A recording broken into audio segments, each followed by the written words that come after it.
가기선은 증시 각도기. Thank God it's Friday. 네, 저희가 프라이데이 오는 것을 알고 미국 시장이 그동안에 뭐랄까요, 헐하던 시장에서 반등을 하면서 마무리를 했습니다. 네, 다행이고요. 그럼에도 불구하고 안심할 수 있냐? 그 부분에 대해서는 조금 애매하다. 자체 동력으로 올라갔다라는 거, 이것은 대단히 의미 있다 이렇게 보여지지만 완벽하진 않다. 그러나 주택시장은 상당히 양호했다라는 측면에서 우리에게 미국은 유동성이 엄청나게 많구나, 이런 것들을 보여주고 있다. 그래서 유동성이 많아서 웬만하면 오른다. 그러나 그러면 왜 빠졌냐? 많이 올랐으니까 빠졌다. 이런 생각을 정리하게 해준 게 오늘 아침 마감된 미국 시장이었습니다. 장중에 변동성 상당했고요. 상당히 안 좋았던 증시 흐름이, 처음 시작할 때는 안 좋았던 흐름이 반등에 성공하면서 마무리됐습니다. 근데 장중에는 굉장히 많이 올랐었거든요.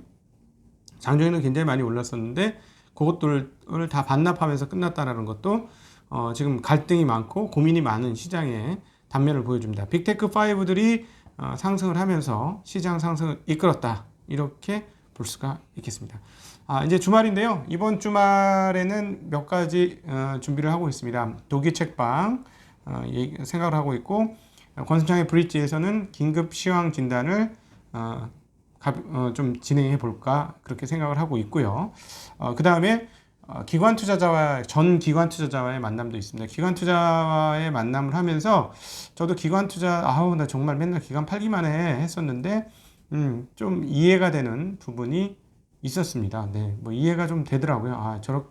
어쩔 수 없구나. 기관들이 그렇게 팔 수밖에 없는 이유 중에 하나가 돈이 안 들어와요. 돈이 맨날 나가고 거의 10년 동안 돈이 잔고가 반토막이 났고, 또 그 다음에 왜 이렇게 수익률이 안 좋은가 하는 것도 이해가 좀 됐어요. 네, 뭐라 그러냐면 인덱스 추종형, 벤치마크 추종을 너무 강하게 밀어붙인다는 거죠. 그거는 연기금처럼 큰 돈을 맡긴 곳도 그렇게 하거든요. 그러니까 그런 것들이 이제 점철되면서 그런 모양새를 보였다라고 볼 수 있습니다. 그래서 그런 것들이 좀 정리가 되는 시간이었고, 그래서 오히려 저는 그 만남 이후에 기관 투자자를 꼭 나쁘게만은 안 봤습니다. 얘들도 되게 불쌍하구나, 뭐 이런 생각을 좀 가지게 되었습니다. 네, 주말에 공부 많이 하셔야죠. 네, 독일 책방도 나갈 예정입니다. 독일 책방에서는 이번에는 주식 투자하고 전혀 상관없는 추석을 맞이해서 생각이 나서 제가 땡볕에 찍은 독일 책방이 나갈 예정입니다. 그리고 추석에는 여러 가지 재미난 증권계 최고 빅마우스인 이선업 연구위원이 이번 추석에 등판할 예정이시고요. 그리고 또 히든 카드도 준비되어 있습니다. 어떻게 투자할 것인가에 대한 그런 동영상도 준비되어 있으니까 많이 살펴봐 주시고요. 네, 여러분들이 함께 해주셔서 제 생각보다는 완전히 다르게 잘 성장하고 있는 것 같아요. 감사합니다. 네, 주말에 공부도 좀 하셔야죠. educast.com에 잃지 않는 증시각도기에 잃지 않는 쉬운 투자. 제 얘기가 아니고 수강평 말씀드리겠습니다. 3번째 수강 중입니다. 그런데 듣는 거랑 손이랑 따로 움직인다는 게 문제입니다. 그나마 주식이 빠져도 그렇게 조바심은 안 드는 마음의 평정심을 갖게 되어준 강좌입니다. 라고 이야기했습니다. 이런 분들은 굉장히, 이런 평은 많이 들었던 것 같아요. 이제는 시장이 흔들려도 마음이 안 흔들린다. 멘탈 관리가 잘 된다. 이런 얘기를 해주셔서 너무 감사합니다. 자, 미국 시장 정리 잠깐 해드렸는데, 거기에 이제 사실은 거의 대부분 정리가 되는 거예요. 그 정도 얘기로. 그래서 이제 구체적인 것들을 한번 살펴보죠. 먼저 미국 지수부터 살펴보면서 가겠습니다. S&P 500 0.30% 상승한 3246.59를 기록했고요. 다우존스는 0.20% 상승해서 26,815를 기록했고, 나스닥은 0.37% 오른 1672, 러셀리처는 1454를 기록했습니다. 0.23% 올랐고요. 달러는 지금 현재는 94.33달러, 그리고 유로화는 1.167, 달러엔은 105.41, 달러원은 1169원, 중국 위안은 6.82입니다. 그러니까 뭐 그렇게 단기적으로 엄청난 강세를 보이다가 이제 오히려 조금 숨고르게 하는 양상, 보여주고 있고요. 채권은 소폭 더 올랐습니다. 한 10bp 정도, 10년물 10bp 조금 넘게 올랐는데 현재는 0.668%를 기록 중이고 30년물은 1.406%를 기록 중에 있습니다. 금값 반등을 하면서 1873달러, 그리고 WTI도 반등했습니다. 40.27인데 리비아에서 원유 공급을 재개할 가능성이 높아졌음에도 불구하고 반등을 했습니다. 근데 사실은 워낙 많이 빠졌기 때문에 반등한 거죠. 네, 갑자기 훅 빠졌잖아요. 구리값은 0.34% 빠진 흐름, 그다음 브라질 보베스파는 1.33%가 상승을 했습니다. 미국 시장에서 중요한 포인트 중에 하나는 이거죠. 많이 빠졌으니까 일단 반등했다. 지수가 한 10% 낙폭을 했어요. 그리고 종목별로 보면 빅테크 기업들도 애플도 그렇고 거의 대부분의 빅테크 기업들이 고점에서 한 20% 정도 주가가 빠졌습니다. 20% 내외의 주가 하락을 해줬는데요.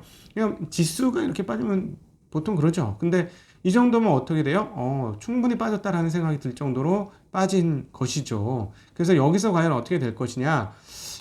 이랬는데 일단 자체 동력으로 좀 올랐습니다. 왜 자체 동력이라고 말했냐면 별로 그렇게 큰 거는 제가 보기에는 지표, 그다음에 뭐 발언 이런 것들을 보면 그건 그런데 지표 중에서 가장 눈에 띄는 지표는 주택 시장이 상당히 좋았다라는 거예요.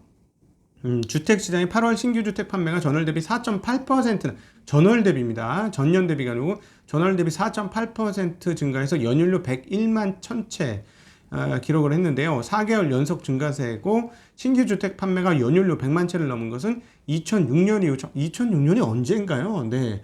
2007년 우와 최고점, 그리고 2008년 리만 브러스 사태, 바로 부동산에 의한 이런 과정이 있었지 않습니까?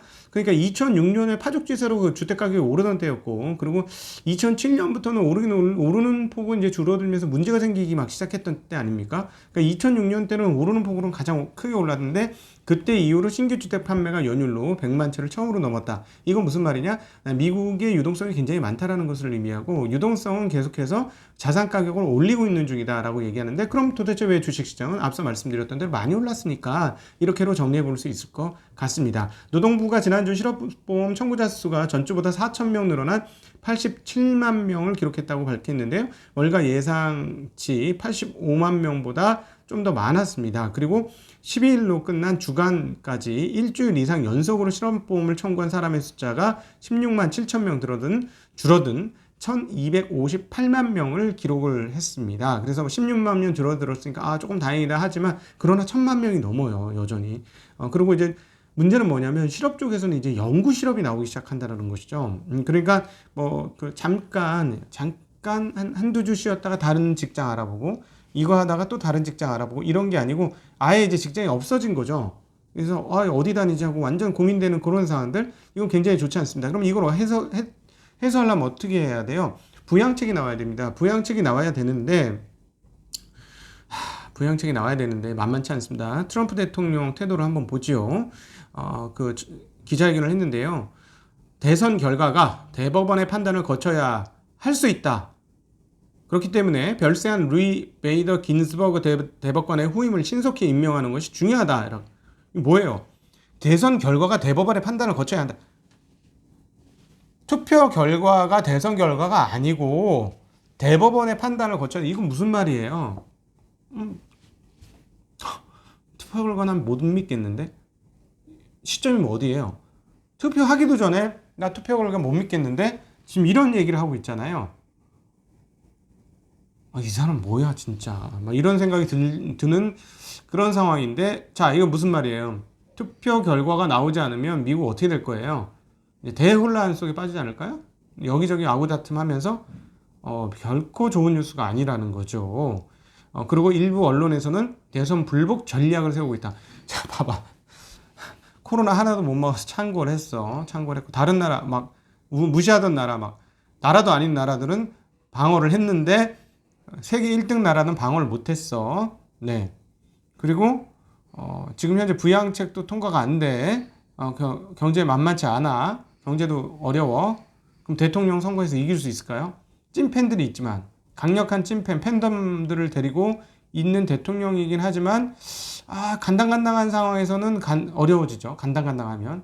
자, 그러니까 이 특유의 이 부동산 업자로서의 특유의 강력한 진영을 보이면서 투표 결과에 나는 오케이 할 수 없다라는 거를 시사를 하면서 이제 이렇게 되면 경제 쪽에서 어떻게 야 이거 어떻게 되는 거야 이런 불확실성이 커지겠죠. 결국 좋은 뉴스는 아니다. 이렇게 보여지는데 상원에서는 평화로운 권력 이양 지지를 재확인하는 결의안을 만장일치로 채택했다고 합니다. 자, 이런 상황이니까 이렇게 얘기를 툭툭하면 민주당하고 공화당하고 합의가 잘 이루어질 것이냐는 거죠. 지금 제롬 파월 연방준비제도 의장이 계속해서 지금 하원, 상원 돌아다니면서 의회에서 발언을 하고 있잖아요. 어제 이제 나온 뉴스는 상원은행위원회에서 발언을 한 내용들이 나옵니다. 정부의 지원 조치가 없다면 경제가 타격받을 수 있다면서 재정 부양을 빨리 해라라고 이야기했다고 합니다. 계속 똑같아요. 지금 계속 우리는 할 거 다 했으니까 니들이 해라라는 거예요. 지금 공을 넘겨놨어요. 의회에다가. 지금 이게 해결이 돼야 된다는 상황인 거고요. 연준 발언 조금 더 들어보면 에반스 총재는 경제에 대한 피해를 최소화하기 위해서 더 많은 재정 부양책이 핵심이며 저소득층이 팬데믹에 가장 큰 영향을 받고 있다. 지난번 그랬잖아요. 우리가 대출할 수 있는 사람은 누구한테 대출해? 돈 받을 수 있는, 대출을 갚을 수 있는 사람한테는 대출할 수 있는 프로그램을 갖고 있지. 대출을 해주고 못 받는 사람한테는 대출을 못 해줘. 이거는 의회가 빨리 해야 돼. 지금 이 얘기죠. 저소득층이 팬데믹으로 가장 큰 영향을 받고 있다. 저소득, 소기업 다 망하기 직전인데 너희가 빨리 도와주지 않으면 우리는 방법이 없다니까? 라고 얘기하고 있는 거예요. 예. 이런 날 주가가 올랐으니까 자체 동력이다 라고 제가 얘기 드리는 겁니다. 자체 동력으로 올랐다 라는 거죠. 근데 말씀드렸듯이 부양책으로 다시 넘어가서 아니 지금 트럼프가 저런데 민주당하고 지금 공화당이 합의가 되겠습니까? 난 다음번에 대통령 안 시켜주면 아무것도 안 할 거라니까 이런 거 같은 느낌 이런 느낌인데 야 이거 진짜 그렇죠. 근데 어쨌든 민주당은 2조 4천억 달러 규모의 새로운 부양 법안을 추진하고 있다는 보도가 나오고 있고 민주당은 이르면 다음 주에 이를 하원에서 표결할 계획이다라고 얘기 나왔습니다. 그리고 스티븐 무누신 재무장관은 상원 증언에서 낸시 펠로시 하원 의장과 부양책에 관해 논의를 재개하기로 했다라고 얘기가 나오고 있습니다. 부양책이 된다면 저는 시장은 반등할 거라고 보여집니다. 이번에는 연준 의사들께서 전부 공을 자 마이크를 전부 얘기하세요. 마이크를 전부 의회한테 너희 거야 너희 거 너희 공이야 차 이러면서 공을 계속 넘겨주고 있는 상황이지. 나 모른다니까 너희들이 하라니까 막 슈카 패러디였습니다. 네 이렇게 하는데 과연 의회에서 어떤 결정을 하게 될까요? 이게 이제 10월 달 오고 있는데 이제 이미 프로그램 했던 건 이제 끝나가요. 돈을 다 쓴 상황 와가요. 새로운 게 안 나오면 어떻게 할 거야? 이제 실업도 있는데 돈도 못 쓰고 막 안 그래도 불안하니까 자꾸 사람들이 어떻게 해요? 돈을 얘네는 우리처럼 쿠폰을 주질 않은 것 같더라고요. 그냥 생돈을 줬어. 현금을 주니까 불안하니까 쓰지는 못하고 그냥 그 통신 판매로 필수품만 사고 주식 시장에 투자를 해. 웃겨. 하여튼 이상하죠? 쿠폰으로 줘서 그냥 쓰게 만들어야 되는데 그래야 근데 하여튼 네 그렇습니다. 뭐 현금을 그냥 갖다 꼽아준 그런 상황입니다. 네 어쨌든 이것들이 빨리 해결돼야 되는 상황이고요. 그다음 뭐 이런 정도로 정리해 볼 수 있겠습니다. 노동부 실업수당은 말씀드렸죠? 네 이렇게 외신 중에 하나 들으셔야 될 게 있겠습니다. 터키 중앙은행이 이날 인플레이션을 우려하면서 기준금리를 연 8.25%에서 10.25%로 2% 200bp를 올렸습니다. 네. 이거는 이제 시장이 예상을 깼어요. 왜냐 에르도안 총리는 이거 안 된다. 지금 뭐 경기 안 좋아서 뭐 금리가 더 낮아야 된다 이러고 했는데 중앙은행이 독자 노선을 걸은 것 같은 그런 모습을 보여주었습니다. 네. 애플 주가 1.03% 상승, 아마존 0.66%, 마이크로소프트 1.3%, 알파벳 0.96%, 페이스북 0.2%, 인텔 0.7%, 퀄컴 1.47% 상승했고 마이크론 테크놀로지는 0.76% 하락, 어플라이드 머티리얼스 0.94% 상승, AMD 1.4% 상승, 엔비디아 1.8% 상승, 테슬라 1.9%, 네, 테슬라 많이 빠져서 반등했습니다. 넷플릭스 0.5% 상승, 웰스파고 2.1% 상승, 벅셔 해서웨이는 0.42% 하락했고, 알리바바도 1.18% 하락하는 양상을 보여주었습니다. 네, 보잉 같은 경우는 3.39% 떨어졌고요. 네, 일루위나 4.8% 상승하는 모습. 그러나 주문 무려 7.1%나 하락을 했습니다. 어제는 뭐 나이키가 상당히 좋았는데 오늘은 나이키는 눈에 들어오진 않고 있네요. 네, 이상으로 미국 마감 마무리하도록 하겠습니다. 오늘 한국 시장도 워낙 많이 빠졌기 때문에 근데 이제 계속 그 일부 한계에 다다른 계좌들의 상황들이 어떻게 되냐, 이게 문제죠. 한계에 다다른 상황들. 네. 그래서 그 여러분들한테 한번 저희 그 여러 스승 중에 한 분과 요즘 계속 대화를 하고 있는데 전달드리고 싶습니다.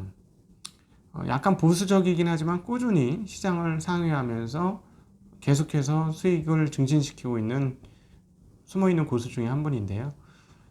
뭐라고 말씀하시냐면 투자는 한 번 털리면 다시 일어나기 어렵다. 네.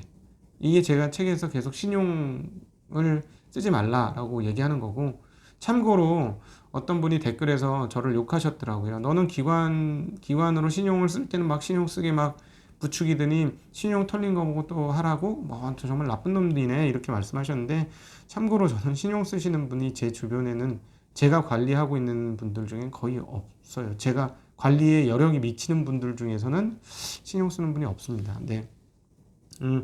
투자는 천천히 가도 충분히 빠르다. 네, 맞는 말이고요. 산화되지 않도록, 그냥 다 없어버리지 않도록 욕망을 다스려야 한다. 좀 더 엑셀을 밟으려면 충분히 공부하고 훈련을 하는 것이 먼저다. 전적으로 동의하는 얘기입니다. 저의 이야기이기도 하고 저의 스승된 멘토된 분의 이야기이기도 합니다. 네, 여러분에게도 그래서 이 얘기를 들려드리고 싶었습니다. 투자는 한 번 털리면 다시 일어나기 어렵다. 투자는 천천히 가도 충분히 빠르다. 이게 핵심이에요. 산화되지 않도록 욕망을 다스려야 한다. 좀 더 엑셀을 밟으려면 충분히 공부하고 훈련을 하는 것이 먼저다. 이 말과 함께 저는 이렇게 인사드리겠습니다. Thank God it's Friday. 그래도 즐거운 주말 되시기를 빌겠습니다. 인사드립니다. 안녕.